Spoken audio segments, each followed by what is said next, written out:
Salut à tous, ici Medacoq pour un nouveau tutoriel intitulé Créer une user bar avec Photoshop CS5 Extended ou portable, enfin bref voilà quoi. Alors bon, déjà on va examiner ce qu'est une user bar.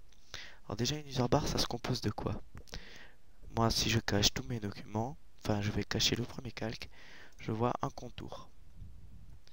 Après je vois une ellipse. Après bon, un texte, un render, un scanlines et un fond. Bon, on va donc créer tout ça. Fichier, nouveau, 300 sur 14, ok, voilà. Ensuite, on va remplir le fond de la couleur principale de votre render. Moi j'ai déjà le mien, donc voilà, j'ai pas ce problème. Vous faites, vous remplissez, et voilà. Ensuite, on va faire fichier, ouvrir. On va ouvrir un render, par exemple celui-là, tiens. Vous faites ok. On va le sélectionner et on va le mettre sur la user bar. On fait CTRL T pour redimensionner quoi. Et voilà. Ensuite, le texte. Bon, maintenant, on va s'occuper du texte. Vous prenez l'outil texte. Moi, je prends la police Orator STD. Vous prenez celle que vous voulez, taille 11.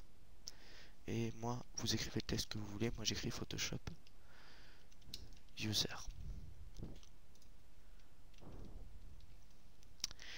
Maintenant, on va créer un autre. Bon, pour pas perdre de temps, ouais, on va créer un calque ici. On le redescendra après. Et on va créer les scanlines. Alors les scanlines, euh, comme je vous ai montré sur l'autre tout à l'heure, attendez, hop, hop, hop, c'est ça.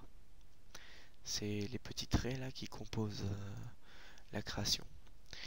À 100% d'opacité, je vous accorde que ça serait pas beau. Ça ressemblerait à ça. Mais bien gérer l'opacité là-dessus, ça rend plutôt un rendu sympathique. Donc on va créer un scanlines. Vous faites nouveau. Vous faites un largeur 4, hauteur 4. Vous faites OK. Et on va zoomer au maximum. Je dis ça, mais vous pouvez, il y a des moyens beaucoup plus rapides comme la molette de la souris. Ah, j'ai peut-être un peu trop zoomé. On va prendre ça comme zoom. Ensuite, on va prendre l'outil crayon avec une broche de 1 pixel et on va tracer un outil en diagonale de couleur blanche.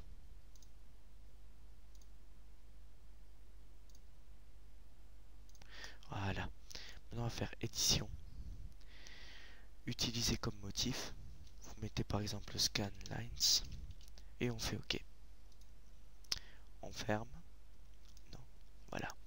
Maintenant, sur un nouveau calque qu'on vient de créer, on va faire édition, remplir, motif, section de motif, et vous prenez les scanlines qui sont là, et vous faites OK. Ah, j'ai oublié de préciser, on va les faire en blanc vu que c'est un fond noir. Voilà, ouais, bon ça peut... Ouais. Attendez. Voilà. On va le déplacer en dessous du render et du texte.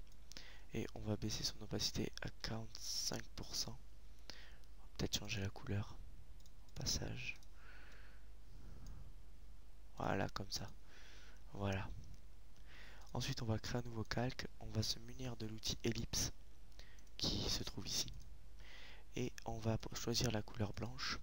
Et on va tracer une ellipse comme ceci. On la redimensionne pour faire de sorte qu'elle prenne tout, qu'elle soit large, qu'elle s'élargisse sur toute la création. Comme ceci. Et vous passez à 40% d'opacité. Voilà. Ouais, on va peut-être la mettre là. Non, finalement, on la laisse au-dessus. Comme ça. Et bon, ben voilà, maintenant vous avez pratiquement fini votre user bar. Il vous manque plus qu'un contour. On va prendre l'outil, on va créer un nouveau calque, on va prendre l'outil rectangle de sélection. On va sélectionner toute la création. On va faire un clic droit, faire contour, épaisseur 1 pixel, couleur, pour moi ce sera la couleur noir. Position à l'intérieur, fusion normale, opacité 100. Vous cochez pas ça et vous faites OK. Voilà, vous avez une belle user bar qui peut vous servir pour toutes sortes de forums et tout ça.